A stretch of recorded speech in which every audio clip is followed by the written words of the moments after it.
Hello guys, good morning at bubili po tayo ng gulong para sa ating Honda Beat. Yan, ating pong bubuksan kung quality. Ang brand po nito ay Panther.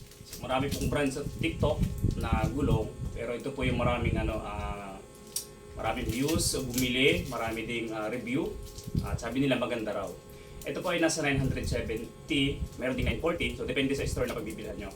Yung kinuha ko po ay 940, pero kasama po ng shipping, nasa 1,047 pesos po yung pinagbayaran ko. Ang maganda rito guys sa gulong, may kasamang sealant, ito, may kasama ring pre-pito, nasa loob. Bubuksan natin ngayon.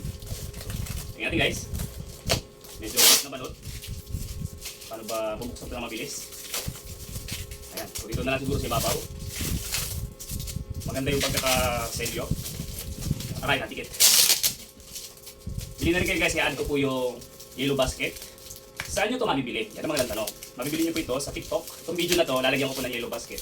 Sa TikTok, then sa YouTube, pwede nyo rin ito mabili. Okay?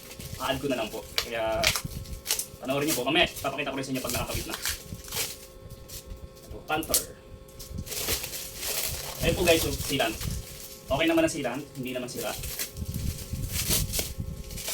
Dati kasi, pag bibili ka ng gulong, nasa 1,500, 1,300, 1,600, 1,700, hindi pa kasama ito. Okay, hindi pa kasama ito. Saka yung pito, hindi pa rin kasama. Kaya natuto ako, online na lang ako order. Basta itatype mo na naman sa online, anong size, nilagay ko na rin anong brand, anong model ng motor, para sigurado. Sinat ko si anong seller. Ayun guys ha, nalagay ko sa TikTok saka sa YouTube. Huwag nyo makalimutan i-add to cart doon ha. Ayan. So bago ako bumili nito, yung katrabaho ko, bumili na din. Ang binili daw niya ay tubeless na Panther. Actually maraming brand, pero ito yung isa sa mga sikat o kilala o maraming nagtiwala. Dito na rin tayo syempre. Murang-mura na siya. Ayan. So tanggalin lang natin to. Ayun. Expiration, wala. Pero okay pa naman, goods. Ito may pre-pito na din. Pre-pito, and then sealant. Okay? Buksan na po natin guys. 3, 2, 1, go!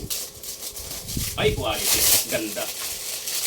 Ganda guys. So, huwag niyong kakalimutan bilhin sa YouTube and then sa TikTok. Oh, ayun, ang ganda ng spike. Mayroon sa gitna, sa gilid. Marami. Mura lang to ha. Nakuha ko lang to ng 900 plus. 970. 940. Iba kasi may 940, may 970. 900. Pero nagkakatalo na lang sa shipping. Shipping fee.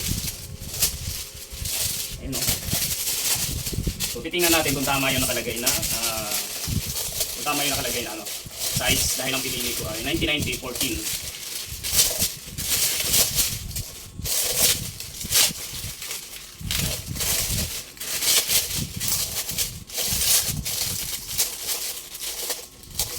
At least hindi ako kakabahan.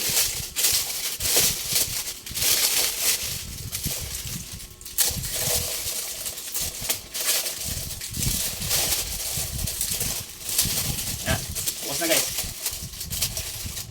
Ito na. Siyempre, ang may goma. Pinakasulat dito, 1990-49 sa ibabaw ng gulong. So sa gilid, tubeless. Rotation. Ayun. Sakto. 90-90-14. Kita nyo ba? Ayun o. Yan. So hindi naman siya madumi. At yun, nilagyan din nila ng ito. So hindi ko lang para siguro hindi tumikom. Nilagyan nila 3.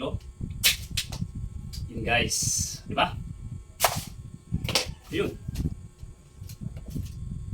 So maganda naman. Tingnan natin baka may damage. So, wala naman.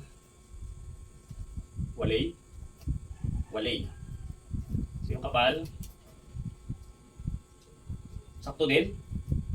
Dahil yung dating nilagay ko sa likod ng motor ko talaga is China. Nasa 900.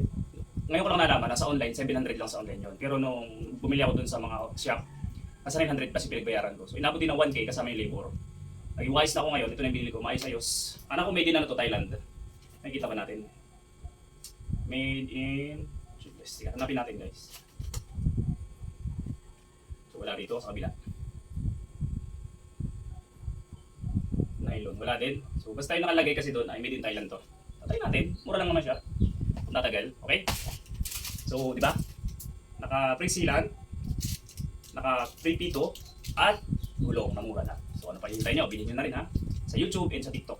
Sa Facebook, post ko ito pero wala yellow basket doon. Then mamaya check natin pag nakakabit na sa gulong. Okay? Abangan nyo. Ito na siya guys. Quality naman, binoisover ko na lang kasi masyadong maingay. Quality po yung na pagkakalagay. Maganda. Talagang pinatodo ko ang hangin. Bili na kayo guys. Thanks!